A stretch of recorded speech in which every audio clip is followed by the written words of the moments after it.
Procédure de la perquisition. La recherche de la vérité dans la commission d'une infraction n'est pas une mince affaire et requiert l'accomplissement de procédures particulières, dont la perquisition. Cette procédure est régie par l'article 13 de la Constitution de 2010, qui énonce que « nulle perquisition ne peut avoir lieu qu'en vertu de la loi et sur l'ordre écrit de l'autorité judiciaire compétente, hormis le cas de flagrant délit ». Recherche des éléments de preuve d'une infraction. La perquisition consiste à chercher des éléments de preuve d'une infraction. Elle ne se réduit pas à la simple présence sur les lieux de l'enquêteur, mais suppose une intrusion et une fouille approfondie qui peut aboutir à des saisies. Son objet est de recueillir sur les lieux les objets, données, ou même personnes, dont la découverte serait utile à la manifestation de la vérité. Elle revêt ainsi un double objectif, trouver des preuves, et si besoin, les confisquer.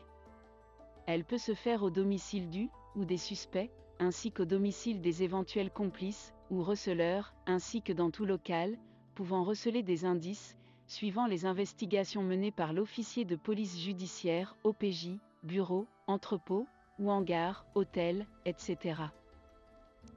De prime abord, la perquisition chez un particulier constitue une violation de son domicile, c'est pourquoi elle fait l'objet d'une réglementation stricte, décrite dans les articles 210 et suivants, puis les articles 257 à 261 du Code de procédure pénale malgache, CPP.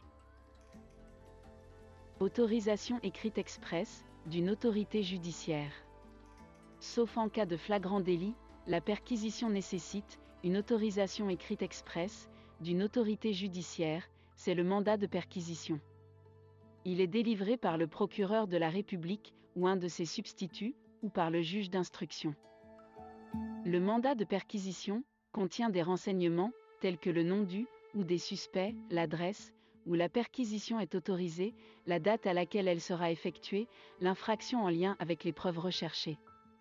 Le mandat comporte également la signature et le nom de celui qui l'a décerné, les dates et heures où la police est autorisée à perquisitionner.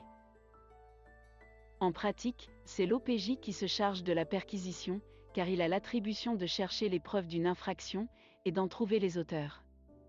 La perquisition doit être opérée, en relation avec l'infraction poursuivie, dans la limite du raisonnable et sans abus. L'OPJ ne peut par exemple pas détruire des biens sans raison. La perquisition, au domicile de la personne soupçonnée doit avoir lieu en sa présence. Au cas où elle ne pourrait y assister, elle doit désigner un représentant.